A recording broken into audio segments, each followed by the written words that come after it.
مصممه واختارت مدير فني لفريق كبير في ظروف صعبه زي دي، وصممت بقى لها اكتر من سنتين، يعني ان مصممين ان حسام حسن يجي وابراهيم. فدي ثقه كبيره انا بشكرهم عليها. فدي اولا نجاح قبل ما اشتغل، مجرد ان عندهم الثقه دي ده نجاح. فان شاء الله ده اللي كنت خايف منه، ان انا كنت نفسي ان انا اكون عند حسن ظنهم. الحمد لله ده اللي لسه هعمله، انا ما عملتش حاجه لسه. ربنا يوفقك ان شاء الله. في جاي لك رساله على الميل بتقول بنحبك يا حسام من محمد اسماعيل جاي من دبي، بيقول السلام عليكم ورحمه الله وبركاته.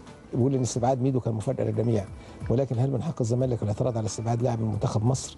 انا بقول لك لا يا محمد، ولا الكابتن حسام، يعني ده ما ينفعش. ده أكيد. انما احنا لما انا قلت النهارده وانا بتكلم في الموضوع، قلت رايي الشخصي انه ميدو كان لازم يبقى موجود. ده رايي انا الشخصي، ان انا بحترم راي اللي زي انت لما تختار، انا بحترم رايك واحترم رايي ده.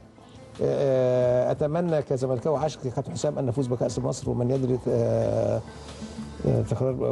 يدري تكرار موسم انبي وتاتي من بعيد، يعني وبيتكلم على ان الدوري بعيد. يعني ده رايك كيف حكايه ميدو ديت؟ يعني انت كرايك بقى، يعني بعيدا احنا عايزين نفصل بس ما بين ان انا شايف ان في حاجات بتحصل كده. احنا اتفقنا ان حضرتك زي ما حضرتك قلت ده طبعا راي اصيل وحق اصيل للكابتن حسن شحاته والجهاز الفني، ولكن لو احنا بنتكلم ناس سواء بنشجع او كوره، واحمد حسام وجوده مش في كاس الامم بس، وجوده في ماتشات الجزائر التصفيات النهائيه كان وجوده مهم جدا.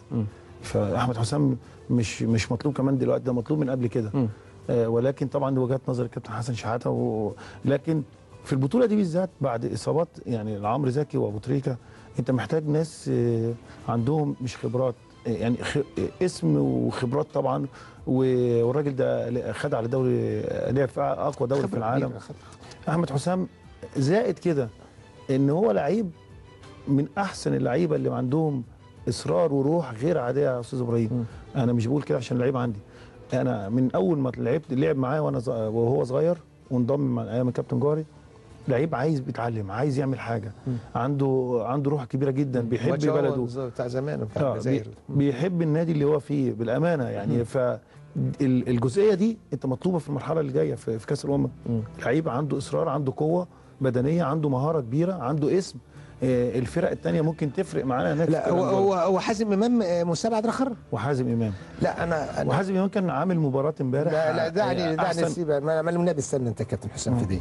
انا شخصيا انا شايف ان حازم امام ده المفروض هو اللي هياخد الطرف اليمين ده لفتره زمنيه كبيره جدا، مع احترامي لكل الحاجات. انا شايف انه لعيب كويس جدا بسم الله ما شاء الله، وشايف ان ده كان مهم جدا، لانه مهارات دي هتفرق معانا كتير. اول مهارات، سرعات ومهاره، يعني واحد لعيب عنده سرعه ومهاره، سرعه ومهاره غير عاديه، وكان في الفتره دي هيقدر يعمل التاقلم.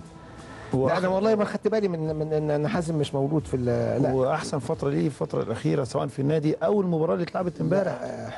فيعني ربنا يوفق طبعا الناس اللي موجوده مع كابتن حسن شحاته، ولكن الاختيارات ممكن كل واحد بتفرق يعني. لكن مش هنقدر نقول حاجه غير ان احمد حسام لعيب مش صغير، وعنده يقدر يعدي ده كله، هيقدر يعدي. وانا وبالتالي كمدير فني ان شاء الله في ثقه بيني وبينه، وهو عارف ان شاء الله ان هو المهمه اللي جايه هو جمهور نادي الزمالك في الفتره اللي جايه، ان المرحله الدور الثاني يكون مستعد عشان ينهي زي ما نهى الدور الاولاني. وكان الناس كلها رغم ان ما جابش جوان، لكن كانت الناس كلها بتشيد بيه، وحضرتك طبعا اولهم، ان كان عامل مباريات كبيره جدا مع الزمالك في الاربع ماتشات الاخيره، من بدايه من ماتش الاهلي.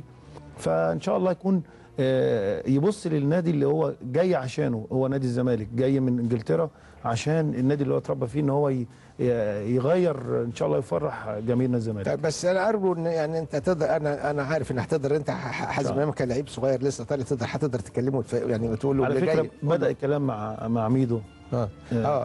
بس حكايه ان هو يعتزل وبتاع، بقول له بلاش، ما ينفعش بردود افعالنا كده، ما ينفعش. احنا لسه بنتكلم على العصبيه وردود، فما ينفعش.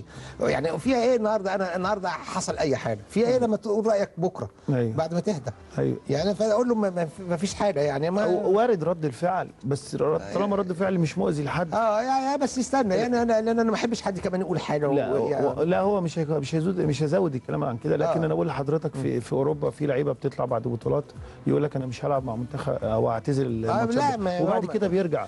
بس انا هو لا، يعني هو بيقول انا بفكر، ده هو الحقيقه كان برضه هو اتعلم كتير في الاحتراف. هو هيجي يستمتع مع الفريق، وان شاء الله في ماتشات وديه كتير، استعداد للدوري، وهينسى كل الكلام ده ان شاء الله. انتوا مع